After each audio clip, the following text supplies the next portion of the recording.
Buonasera a tutti et benvenuti dans le ventre de Turin, à Porta Palazzo. À l'heure où vous arrivez, eh bien vous le voyez, les étals sont en train de se monter et au petit matin, elles régneront ici sur le marché le plus grand d'Europe. Un marché qui ces derniers jours a vu naître un nouveau bijou, un nouveau joyau. Benvenuto al Mercato Centrale di Torino.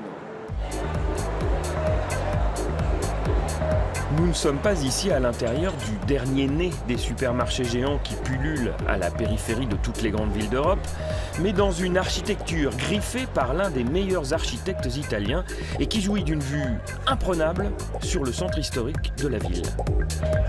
Ce soir, c'est réception sur la terrasse, au sommet du Palafuxas, comme l'appellent les Turinois, à boire, à manger pour les huiles de la ville. La mère di Torino, Chiara Appendino. Cet homme-là est l'auteur d'un miracle que l'on fête au crépuscule de ce jour béni, d'une renaissance, celle d'une bâtisse, autrefois rendez-vous des dealers de drogue du quartier, est devenue nouveau temple de la gastronomie italienne.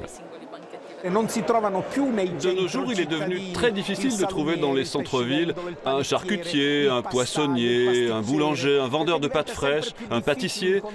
Autrefois, chacun en avait un excellent au coin de sa rue. Alors moi, j'ai eu l'idée de les regrouper tous dans un grand espace autour de ma place idéale des meilleurs artisans. Et j'ai pu ainsi faire goûter tous leurs bons produits à tout le monde d'une façon très simple et bon marché. Partie en 2014 du marché central de Florence, la petite idée d'Umberto a rapidement conquis à la fois les habitants de la capitale toscane et une bonne partie des millions de touristes qui visitent la ville.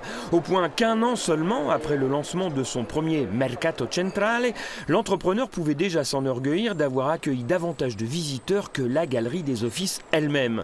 Un succès transformé à Rome en 2016 avant de débarquer cette année dans le quartier le plus multiethnique de Turin. L'accueil des Turinois a été très favorable. Dès les premiers jours d'ouverture, c'était très beau de voir entrer ici des gens de culture, d'histoire ou de religions différentes, et même de classes sociales différentes, de ceux qui ont les moyens de s'offrir une nourriture de qualité à ceux qui ont plus de difficultés. Tous ont apprécié ou apprécieront ce lieu. C'est que Porta Palazzo n'est pas seulement le ventre, mais aussi le cœur de Turin. Là où toute la ville vient faire la spesa, ses courses. Devant les étals ou sous l'antique halle qui vient de fêter ses 100 ans, chacun selon ses moyens et malgré la réputation sulfureuse du quartier. Alors, est-on prêt pour autant à accepter la greffe d'un nuovo mercato un peu plus bobo, plus élitiste aussi ? Moi, je continue à préférer la partie ancienne du marché. Elle est plus ouverte et rassemble toutes les populations du quartier. C'est plus comme ça que je vois un marché. Prego signori, cannoli siciliani, granite, brioche con tuffo. Venite a assaggiare la nostra carne, buongiorno. Anciens ou nouveaux marchés, on use pourtant des mêmes trucs pour attirer le client. Au Mercato Centrale, on a juste ajouté tables et chaises pour déguster sur place, à même la trentaine de boutiques, toutes triées sur le volet pour l'excellence de leur production. C'est vraiment bon, très bon je vous dis. Les prix sont plus hauts c'est vrai, mais c'est une autre qualité, c'est évident. Et comme la qualité n'attend pas le nombre des années, à 33 ans seulement, Raphaël et le boulanger s'est lancé. Repéré par Umberto le Florentin, il s'est laissé convaincre de s'installer dans le nouveau temple gastronomique turinois pour faire sortir de ses fours de 8h à minuit chaque jour des pizzas et des pains à faire pâlir un Français. Dans la France, j'ai appris que le pain le plus connu était la baguette. En Italie, nous aussi, on est fort, sur la pizza par exemple. Alors moi, j'ai misé sur la pizza et votre baguette.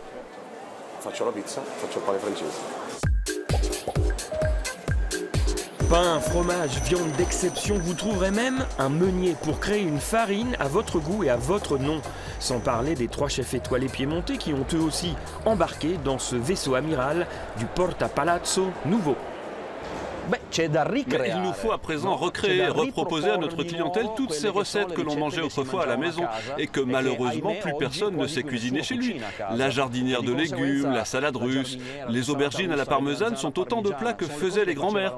Moi, je n'ai fait que les reproposer à ma clientèle ici. Fragole basilicata, roba belle.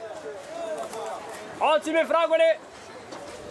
Voilà, c'est sur cette image plus traditionnelle, plus connue du marché de Porta Palazzo à Turin que nous allons refermer cet Alpe Express, non sans avoir auparavant, évidemment, regardé ensemble notre zapping italo-suisse de la semaine. Du jamais vu à Genève, de forts soupçons de fraude électorale pèseraient sur pas moins de 7 élections passées. C'est ce que semble confirmer une perquisition effectuée par la police genevoise au siège du service des élections. Un employé est soupçonné d'avoir ajouté des bulletins à certains candidats et mis de côté un sac entier de votes. Des faits qui pourraient entraîner l'annulation de votations aussi bien cantonales que municipales. 20 ans après le drame du tunnel du Mont Blanc, les motards français et italiens du Memorial Spadino sont toujours là. Spadino, ou plutôt Pierluccio Tinazzi, c'est ce motard mort dans les flammes pour avoir tenté de sauver des automobilistes pris au piège de l'incendie. Pour la 19e fois, un millier de casques se sont à nouveau levés à Courmayeur pour saluer sa mémoire, sous l'objectif d'un documentariste américain qui a choisi de retracer la vie du héros motard. Enfin, la fête des vignerons, c'est parti. L'annonce officielle a été faite 74 jours avant son ouverture, une tradition depuis 1797. Environ 5 fois par siècle seulement, c'est le spectacle à ne pas manquer pour chaque génération de Vaudois. La fête des vignerons aura lieu du 18 juillet au 11 août prochain sur les rives du Léman. Voilà, fine, comme on dit ici à la fin des films. On se retrouve bien sûr la semaine prochaine, mais côté suisse. Ciao, ciao.